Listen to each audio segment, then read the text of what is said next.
দোস্ত, তোর একটা কথা কই।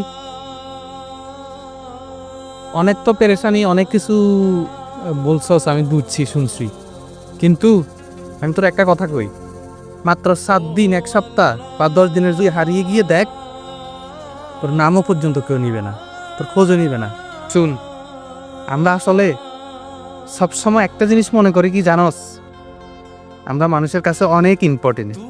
আসলে বিষয়টা এমন না। বুঝিস, একটু বুঝিস। আমি বুঝছি, আমি সেটা উপলব্ধি করছি, এমনকি সেটা অনেকেই উপলব্ধি করে, কিন্তু যতক্ষণ পর্যন্ত নিজে ভুক্তভোগী না হয় ততক্ষণ পর্যন্ত পুরো অনুভূতিটা কেউ অনুভবে আসে না, বুঝতে পারে না। ঠিক আছে, তুই বাচ্চা আসস নাকি মরে গেছস, কারো কোনো কিছু যায় আসবে না, কেউ খোঁজ নেবে না, যায়ও আসবে না।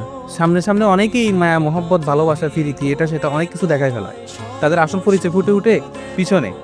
তাই একমাত্র তোর যদি স্বার্থহীনভাবে, বিনা স্বার্থে কেউ যদি খোঁজ নেয়, কান্নাকাটি করলে সেটা একমাত্র তোর মায় করবে, এছাড়া কেউ করবে না।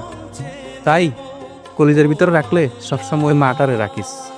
মা ছাড়া পৃথিবীতে আপন আর কেউ নাই, বুঝছ?